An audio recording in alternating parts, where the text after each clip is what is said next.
ஒண்ணா இல்லைங்க, நௌஷாத் அப்படிங்கிற ஒரு மிகப்பெரிய இசை கலைஞர். அவருக்கு வந்து நேஷனல் அவார்டு கிடைக்குது கல்கட்டால. நேஷனல் அவார்டு வாங்கின அந்த நௌஷாத் சொன்ன ஒரு வாக்குமூலத்தை உங்களுக்கு நான் கொடுக்குறேன். அவர் சொன்னார், இன்னிலிருந்து 10 வருஷத்துக்கு முன்னால நான் 10 இல்ல 18 வருஷத்துக்கு முன்னால நான் இதோ இந்த அரங்கத்தினுடைய எதிர் சைட்ல இருக்கக்கூடிய பூங்கால உட்கார்ந்துதான் ஹார்மோனியத்துல இசையை வந்து கம்போஸ் பண்ணுவேன். அப்ப எனக்கு ஒரு கனவு இருந்தது, இந்த ஹால்ல எனக்கு அவார்ட் கிடைக்கணும்ன்ற கனவு இருந்தது. ஆனா என்னுடைய அந்த பூங்காவுக்கும் அந்த ஹாலுக்கும் 18 அடி தான், 18 ஸ்டெப்ஸ் தான். 18 ஸ்டெப்ஸ் போயிட்டாங்கன்னா அவங்களுக்கு வந்து அந்த ஹால்ல வந்துடலாம். ஆனால் இந்த 18 அடியை கடப்பதற்கு எனக்கு 18 ஆண்டுகள் ஆனது என்று அவர் சொன்னார். இப்ப அங்க நீ உட்கார்ந்து இருக்க பாப்பா, அங்க இருந்து இந்த மேடையில இந்த சேர் எவ்வளவு தூரம்? ஏன்னா ஒரு 20 அடி இருக்குமா, 25 அடி இருக்குமா?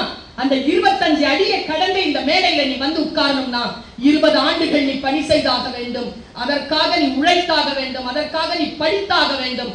அப்பொழுதுதான் உன்னால் சில உயரங்களை அடைய முடியும்.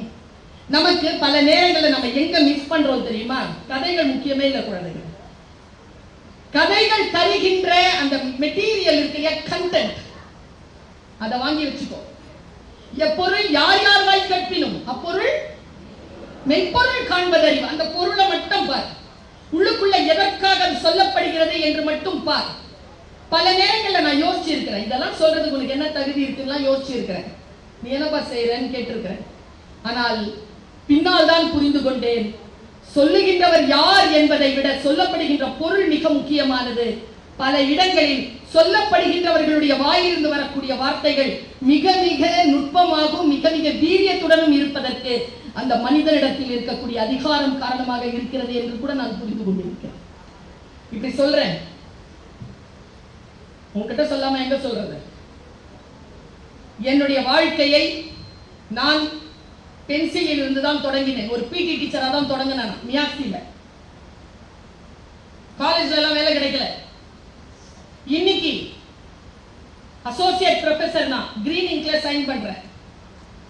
ப்ரோக்ரஸ் சரியா? இன்னொரு 4-5 வருஷத்துல என்னுடைய கிரீன் இங்க்குக்கான அதிகாரம் இன்னும் கூடும்.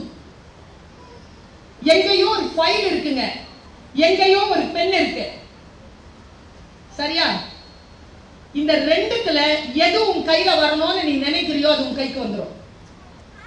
நான் உனக்கு சவால் விடுறேன், ஒரு 10 வருஷம் போலாம் வா.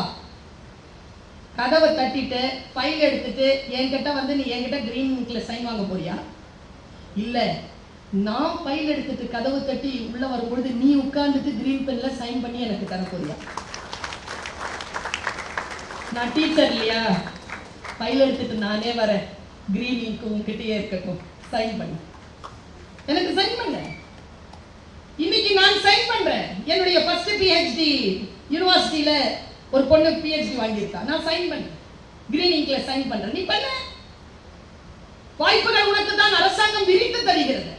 இன்னும் 15 நிமிஷத்துல உன் கையில வந்து வாட்ஸ்அப்ல இந்த செயலில வந்து இதெல்லாம் குவியும் என்கிறார்கள். உங்க எல்லாருக்குமே நான் சொல்றேன், உங்களுக்கு ஒரு பாட்டை, ஒரு காசிப்பை, ஒரு ரீல்ஸை பார்க்கும்போது இருக்கக்கூடிய ஆர்வத்தை விட உங்களுடைய வாழ்க்கையை வடிவமைக்கக்கூடிய செய்திகளை வாசிப்பதில் ஆர்வம் குறைவாக இருக்கிறது. அதில் ஆர்வத்தை ஏற்படுத்திக்கொள். ஏன் தெரியுமா? ரீல்ஸ் பார்த்தேன்னு வச்சுக்கோயேன், எவன் ரீல்ஸ் போடுறானோ அவன் சம்பாதிப்பான். இப்போ உதாரணத்துக்கு உனக்கே கேட்கிறேன், இப்போ சமீபத்தில் ஒரு வருஷத்துக்கு முன்னால ஒரு படம் ரொம்ப சூப்பரா தமிழ்ல வந்து எல்லாருமே ஃபேமஸ் ஆச்சு. என்ன படம் வந்து? ஒரு வருஷம் நிறைய படம் பார்த்துட்டியா? ஜெயிலர்னு ஒரு படம் வந்தது. அதுக்கு யாரு டைரக்டர்?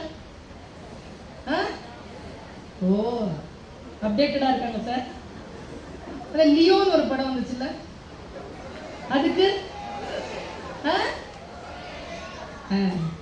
இஸ்ரோன்னு ஒரு அமைப்பு இருக்குது, அதுக்கு ஒரு டைரக்டர் இருக்கிறாரு, அவர் பேரு சோம்நாத். நான் சொல்லவா? நீ முதல்ல சொன்ன 2 ரொம்ப நுட்பமா சொல்றோம் அம்மா. நான் ரொம்ப நுட்பமா சொல்றேன். முதல்ல 2 கேள்வி கேட்டல, நீ பதில் சொன்னல. நீ பதில் சொல்றதுனால என்ன நடக்கும்னா, நீ யார பத்தி பதில் சொன்னியோ அவங்க நிறைய சம்பாதிப்பாங்க, அவங்க நிறைய வளருவாங்க. நீ சொல்ல சொல்ல. நான் 2வதா கேட்டல, 3வதா கேட்டல, இஸ்ரோ அவங்கள பத்தி நீ தெரிஞ்சுக்கிட்டனா நீ நிறைய சம்பாதிப்ப, நீ நிறைய புகழ் பெறுவ, நீ நிறைய மேல பல இடங்களுக்கு வருவ, நீ நிறைய எக்ஸாம்ஸ் பாஸ் பண்ணுவ. எதை நீ தெரிந்து கொள்ள வேண்டும் என்பதனை நீ முடிவு செய். நான் முடிவு செய்யறேன் நான் எதை தெரிந்து வைத்திருக்க வேண்டும்.